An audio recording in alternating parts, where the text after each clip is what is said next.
하나님의 말씀은 신약성경 에베소서 3장 7절로 13절입니다. 오늘은 복음의 일꾼이라고 하는 주제로 함께 나누고자 합니다. 지난주에 우리는 같은 본문을 통하여서 하나님의 은혜로 라고 하는 제목으로 말씀을 나누었습니다. 우리가 하나님께 받은 대표적인 은혜가 세 가지가 있다라고 말씀을 드렸죠.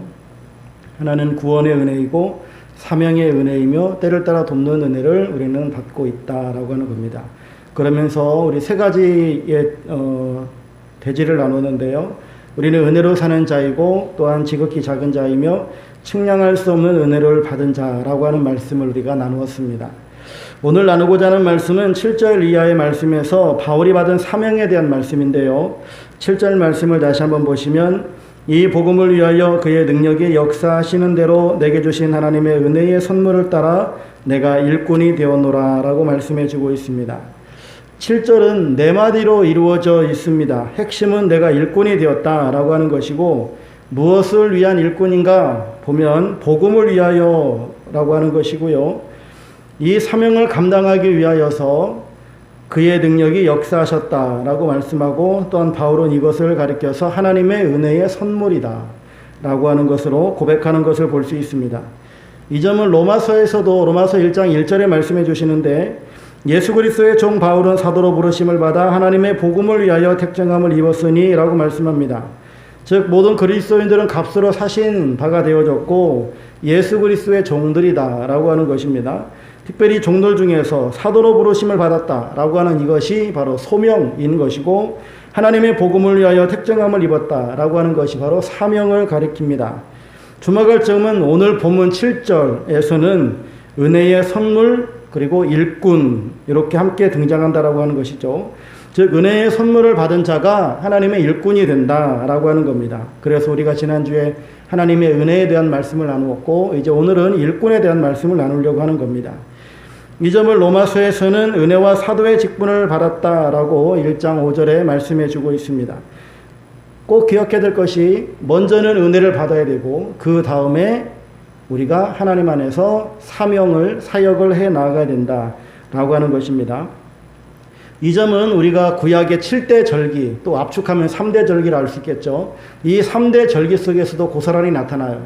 이 3대 절기라고 하는 것이 6월절, 그 다음에 77절, 그리고 초막절, 이 세 가지잖아요.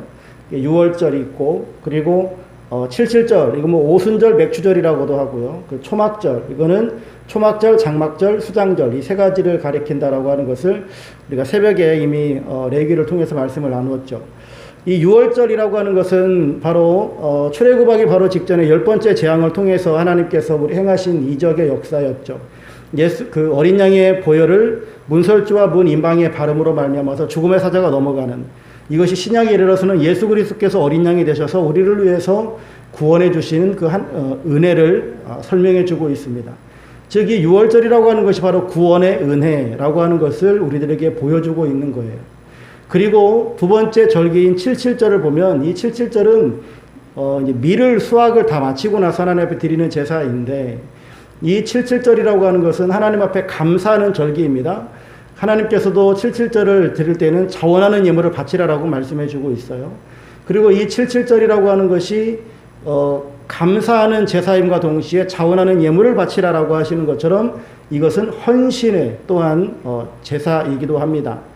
그리고 이 77절이 오순절이고, 구약에서는 율법을 수여받은 날이고 신약에서는 성령 강림이 있었던 날인데, 이 날이 바로 우리들에게 하나님께서는 성령 강림을 통하여서 새 땅끝까지 복음이 전파되어지는 이러한 역사들을 하나님께서 원하시는 바인 것처럼, 우리는 성령 강림의 체험을 하는 이후에 복음을 증거하는 사명자로서 살아가야 될 것도 또한 이 77절의 의미 속에 담겨져 있습니다. 또한 이 77절, 즉 열매를 다 수확하는 이것을 통해서 알 수 있는 것은, 초실절이 77절 앞에 있는 이 초실절이 예수 그리스도의 부활을 상징하는 것이라면, 이 77절은 많은 열매를 수확하는 것이기 때문에 모든 성도들이 주 안에서 이제 부활할 것을 예표하는 그런 절기이기도 합니다. 그래서 이 6월절을 통해서 은혜를 받은 자가 이 77절에 많은 수확을 거두어들이는 헌신이 있고 감사가 있고 자원하는 이러한 예물이 있고, 또 훗날 우리는 주 안에서 부활할 것을 의미하는 이러한 절기입니다. 그리고 그 절기를 넘어서서 이게 초막절로 가게 되어지면 초막절, 장막절, 수장절을 이게 하나의 절기이잖아요. 근데 이 초막절이라고 하는 것은 이제 이스라엘 백성들이 과거 선조들이 광야 생활하면서 장막을 쳤던 것을 기념하면서 일주일 동안 초막을 찍고 살아가는 것에서 초막절이라 이름하고, 장막절이라고 하는 것은 이스라엘 백성들이 출애굽한 이후에 텐트 생활을 했기 때문에, 장막 생활을 했기 때문에 장막절이라는 것이고, 수장절이라고 하는 것은 모든 농사를 다 마치고 나서 창고에 쌓는, 창고에 드리는 이러한 절기이기 때문에 수장절이라 하는 겁니다. 그래서 이 수장절이라고 하는 것은 최종적인 승리를 나타내는 것이고, 최종적으로 우리가 모든 것들을 또 이렇게 수확하는 것임과 동시에, 또한 이 초막절이라고 하는 것은 이 교회 생활을 의미합니다. 교회 생활을 의미하고, 이것은 또한 나중 훗날 우리가 저 영원한 천국에서 영생 복락을 누리는 이러한 삶을 또한 예표하는 이런 절기입니다. 즉 6월절과 77절과 초막절을 통해서 우리가 무엇을 할 수 있냐면, 6월절을 통해서 우리가 구원의 은혜를 받게 되어지고, 그리고 77절을 통해서 우리가 하나님 앞에서 자원하고 헌신하는 이러한 사명자의 삶을 살아가게 되어지고, 그리고 초막절을 통해서 우리가 훗날 저 영원한 천국에서 하나님 안에서 이제 안식을 누릴 것을 우리들에게 말씀해 주고 있는 절기라 할 수 있을 겁니다. 즉 이 구원의 예정, 또 구원의 이런 흐름이 이 7대 절기 속에, 특별히 또한 3대 절기 속에 이렇게 고스란히 담겨져 있는 것처럼 우리의 신앙생활 또한 이것과 동일하게 흘러갑니다. 우리가 구원의 은혜를 받고 하나님 안에서 이제는 헌신하고 사명자의 삶을 감당하고, 그리고 주 안에서 이제 우리가 안식하는 이러한 삶으로 우리가 나아가야 될 터인데, 오늘 본문을 통해서는 우리가 나누려고 하는 말씀이 바로 예수님, 사도 바울이 구원의 은혜를 힘입은 다음에 그리고 나서 복음의 일꾼으로 쓰임받는 그 부분을 한번 살펴보려고 하는 겁니다. 사도 바울에게 하나님께서 주신 사명이 무엇인가? 8절 말씀을 보시면, 모든 성도 중에 지극히 작은 자보다 더 작은 나에게 이 은혜를 주신 것은 측량할 수 없는 그리스도의 풍성함을 이방인에게 전하게 하시고 라고 말씀합니다. 이방인에게 그리스도의 풍성함을 전하게 하시기 위해서 사도 바울을 부르셨다라고 하는 것을 알 수 있죠. 그럼 그리스도의 풍성이 무엇이냐? 바로 구원을 의미하는 겁니다. 하나님께서 예수 그리스도를 통하여 베푸시는 구원은 유대인이든지 이방인이든지 남녀노소이든지 빈부격차가 있든지 없든지 그것과 상관없이 모든 사람들을 다 구원해 내실 수 있는 이러한 풍성함이 예수 그리스도 안에 있다라고 하는 것이죠. 주님께서는 모든 사람들을 구원하실 수 있는 그런 풍성함이 있으심을 말씀해 주는 겁니다. 두 번째로 하나님의 비밀의 경륜을 드러내게 하기 위함이신데, 9절 말씀 보시면 영원부터 만물을 창조하신 하나님 속에 감추었던 비밀의 경륜이 어떠한 것을 드러내게 하려 하심이라 라고 말씀합니다. 근데 9절 성경을 좀 보세요. 영원부터, 9절 시작하는 영원부터에 보시면 일이라고 써 있죠. 그리고 그 일이라고 써 있는 거 성경 맨 밑으로 가시면 나눗주가 있는데, 거기에 보면 뭐라고 기록되어 있냐면, 어떤 사본의 9절 처음에 모든 사람에게가 있음 이렇게 하고 되어 있습니다. 즉 모든 사람에게 영원부터 만물을 창조하신 하나님 속에 감추어졌던 비밀의 경륜이 어떠한 것을 드러내게 하려 하시려고 바울을 복음의 일꾼으로 부르셨다라고 하는 겁니다. 모든 사람에게 영원부터 만물을 창조하신 하나님 속에 감추어졌던 비밀의 경륜이 어떠한 것을 드러내게 하셨다. 경륜, 우리가 이미 말씀을 나누었죠. 경륜이라고 하는 것이 무엇인가? 이게 간단하게 말하면 계획이에요. 하나님께서 이 온 우주 만물을 어떻게 통치해 가실 것인가? 거기에 대한 계획인데, 세상 사람들이 알지 못하는 하나님의 이 구원 역사를 하나님께서는 바울을 통해서 이루어 가신다라고 하는 겁니다. 바울에게 알려주시고 또한 바울을 통해서 그 일을 행하셨다라고 하는 것이죠. 그 행하심의 구체적인 내용이 무엇이냐? 이제 우리가 이미 보았던 6절 말씀에 보면은 예수 그리스도 안에서 함께 상속자가 되고 함께 지체가 되어지고 또한 함께 약속에 참여하는 자가 되는 것, 이것을 말씀해 주고 있는 겁니다. 즉 모든 이방인들이 복음과는 상관없는 사람들이었는데, 그리고 하나님 나라와는 상관없는 사람들이었는데, 이제는 함께 상속자가 되어지고 함께 지체가 되어지고 함께 약속에 참여하는 이러한 사람들이 되어졌다라고 하는 겁니다. 이게 바로 하나님께서 바울을 선택하시고 일꾼 삼으신 이유였다라고 하는 것이죠. 세 번째로는 하늘에 있는 통치자들과 권세자들에게 하나님의 지혜를 알게 하시려고 바울을 선택하셨다라고 하는 겁니다. 10절 말씀해 보시면 이는 이제 교회로 말미암아 하늘에 있는 통치자들과 권세들에게 하나님의 각종 지혜를 알게 하려 하심이니 라고 말씀합니다. 하늘의 통치자들과 권세들이라고 하는 것은 영적 존재를 말하는 거예요. 악한 영적 존재이든 선한 영적 존재이든 모든 영적 존재들에게 하나님의 지혜로우심을 알게 하시려고 바울을 복음의 일꾼으로 세우셨다라고 하는 겁니다. 그런데 여기서 흥미로운 것은 이러한 일들을 바울이라고 하는 한 사람을 통해서 이루고자 하시는 것이 아니라 10절에 보니까 교회로 말미암아라고 말씀해 주고 있어요. 바울 한 사람으로부터 시작한 이 복음이 훗날에 이제는 복음이 이제 에베소에까지 전파되어지고 에베소 성도들이 하나님 안에서 이제 함께 상속자가 되어지고 지체가 되어지고 약속에 참여하는 이러한 자들이 되었으니까 이제 그들과 함께 교회로 말미암아서 이제는 하나님께서 그 모든 일들을 행하려 하신다라고 하는 의미인 겁니다. 우리가 지금까지 바울을 부르신 이유, 오늘 본문을 통해서 세 가지를 살펴보았습니다. 하나님께서 바울을 통해서 이방인들에게까지 그리스도의 풍성함, 즉 구원을 선포하기 위해서이고, 두 번째는 하나님의 구원의 경륜을 알게 하셔서 세상 사람들을 또한 불러내고 또 하나님의 자녀가 되게끔 하시기 위함이었고, 세 번째로는 하늘에 있는 통치자들과 권세자들에게까지 하나님의 지혜로움을 나타내기 위함이었다라고 하는 것을 말씀하시는데, 이것이 바울을 부르신 목적만이 아니라 이제는 우리를 부르신 목적이 되어졌다라고 하는 겁니다. 우리가 이제는 바로 하나님께서 예수 그리스도를 통한 이 구원에, 그리고 하나님의 구원의 경륜에, 그리고 이 하나님의 지혜에 참여하는 자가 되어야 된다라고 하는 겁니다. 우리를 부르신 부름의 목적을 우리는 분명하게 알고, 그리고 이 세상을 살아갈 수 있어야 된다라고 하는 것이죠. 여러분, 사람과 동물의 차이가 뭐겠어요? 동물은 본능에 의해서 움직여집니다. 본능에 의해서요. 배고프면 먹고요. 그리고 졸리면 자고요. 그리고 종족 번식을 위해서 새끼들을 낳습니다. 근데 우리 인간들은 그렇지 않아요. 본능에 따라서 살아가는 것이 아니라 이성에 따라 살아가고요. 그리고 우리가 영적인 것을 알게 되어지면 하나님께서 우리를 창조하신 그 창조의 목적에 맞게끔 살아가야 함을 우리는 알게 되어집니다. 우리가 어떤 목적을 가지고 살아가야 되는지, 우리는 하나님을 즐거워하고 영원토록 하나님을 영화롭게 하고 영원토록 하나님을 즐거워하는 이러한 삶, 그리고 하나님의 영광을 위한 삶, 하나님을 찬송하는 삶, 이러한 삶을 살아가는 것이 우리 인생의 목적인데, 우리의 인생의 이 목적을 이루어가면서 특별히 우리가 하나님의 일꾼됨, 하나님께서 나를 일꾼 삼으신 그 목적을 분명하게 이해하고 또한 그 부르심에 우리가 합당한 삶을 살아가야 하겠다라고 하는 것입니다. 그래서 사도 바울은 자신의 삶의 이유를, 자신을 복음의 일꾼으로 부르신 이유를 분명하게 이해하고 그리고 그 목적에 따라서 살아갔다라고 하는 겁니다. 과연 그렇다면 우리는 삶의 이유가 무엇인가? 나는 삶의 이유가 무엇이고 하나님께서 나를 부르신 이유가 무엇이며 또한 특별히 나에게 직분을 주신 이유가 무엇인지를 명확하게 알고 그 하나님의 부르심에 따라서 순종하는 삶을 살아가야 되겠다라고 하는 겁니다. 우리는 하나님께서 주신 복음을 전하기 위해서 부르심을 받았습니다.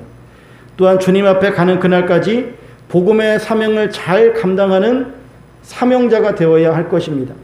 그래서 우리는 세 번째로 생각해야 될 것이 복음을 위탁받은 자로서의 삶을 살아가야 하겠다라고 하는 겁니다. 복음을 위탁받은 자로서의 삶.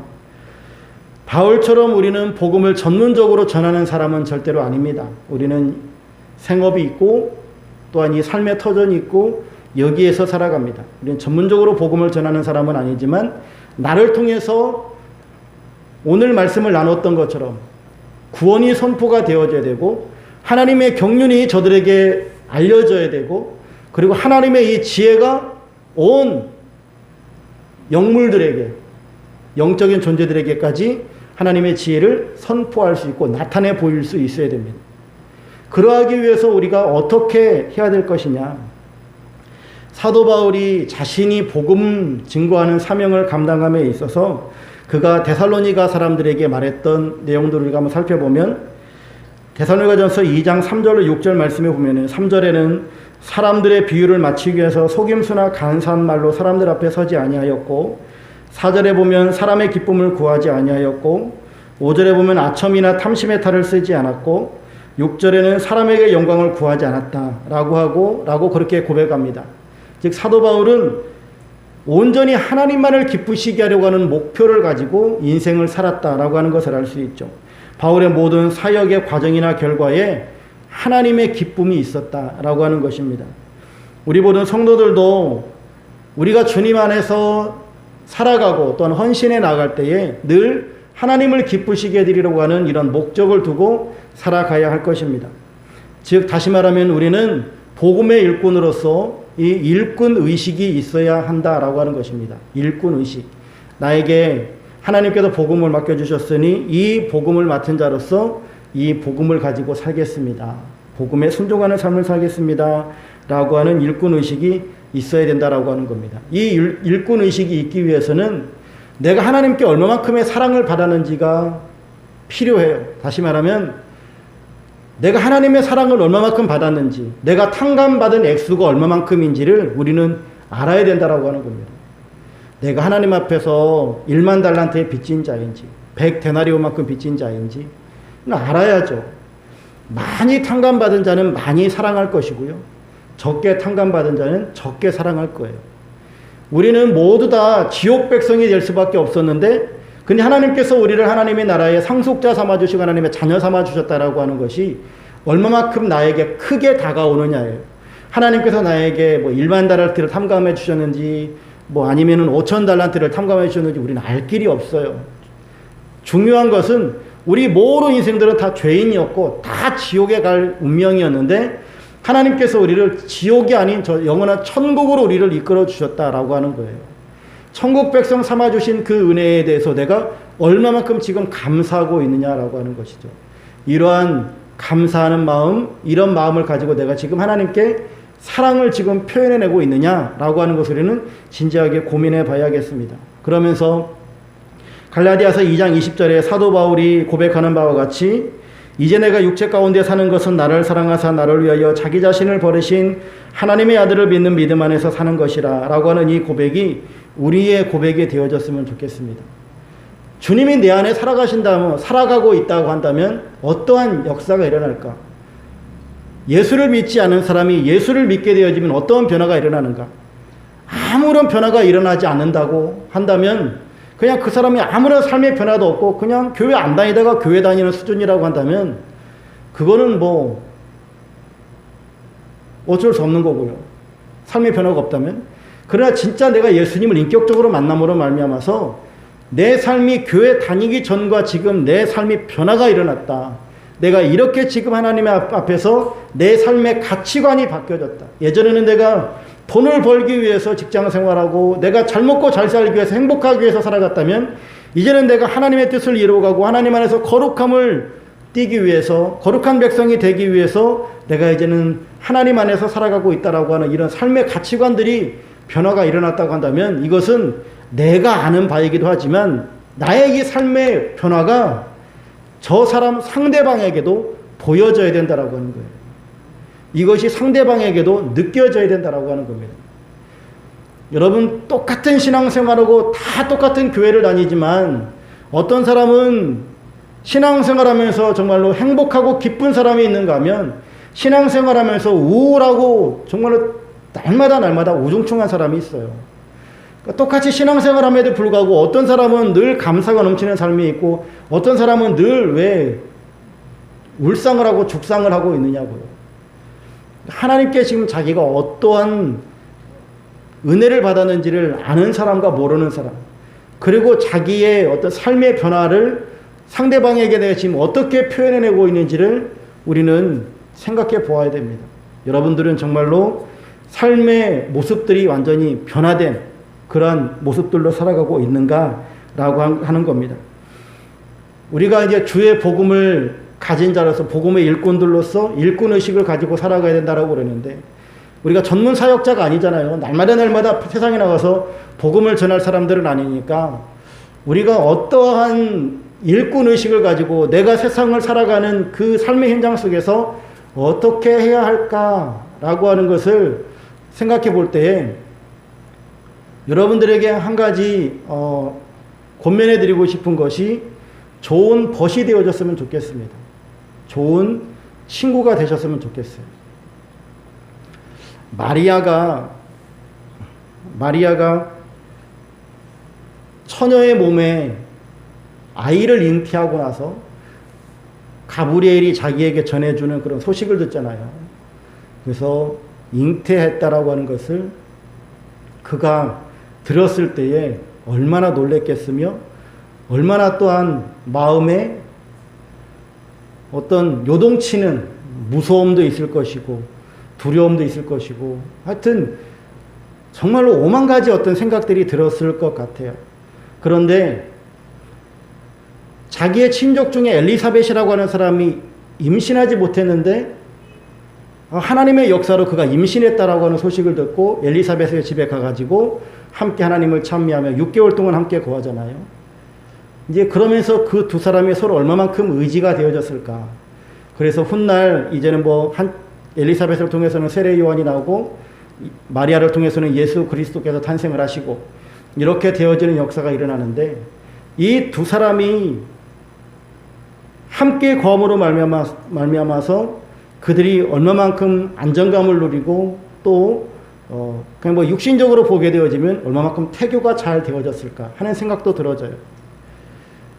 태교 어찌 그런 것은 차치하고라도 우리가 내 주변에 있는 사람들 지금 불안해하고 떨림이 있고 삶의 안정감이 없는 그런 내 주변에 있는 이웃들에게 혹은 세상에 물질적으로는 풍요로울지 모르겠지만 영적으로 지금 궁핍해 있고 곤비해 있는 그런 사람들에게 우리가 그들을 찾아가서 좋은 벗이 되어주고 친구가 되어주고 위로자가 되어주고 권면자가 되어지는 소위 바나바가 되어주는 이러한 삶을 살아가게 되어질 때에 그들의 영이 회복이 되어지고 그들이 주님을 만나게 되어지고 그들을 통해서 오늘 본문에 나누었던 사도 바울을 부르신 목적이 어떤 우리를 하나님께서 일꾼 삼으신 세 가지의 목적, 우리를 통해서 구원을 이루어가길 원하시고 우리를 통해서 하나님의 구원 이 경륜을 이루어가길 원하시고 우리를 통해서 하나님의 이 지혜로움이 만방에 선포가 되어지길 원하시는 이러한 뜻이 이루어지게 되어질 줄로 믿습니다. 바라기는 여러분들이 세상을 살아가시면서 복음의 일꾼된 자로서 내가 열심히 복음을 전하는 나팔을 불듯이 내 입술을 벌여서 예수천당 불신지옥을 부르짖는 것도 의미 있겠고 또 하나는 우리의 삶을 통해서 우리가 그들에게 바나바로서 다가가고 그들에게 좋은 벗으로서 우리의 일꾼된 사명을 감당하는 것도 아주 중요한 사명일이라 생각이 되어집니다. 여러분들이 정말로 하나님 안에서 복음의 일꾼으로서 귀하게 쓰임 받으실 수 있기를 주의 이름으로 축원합니다.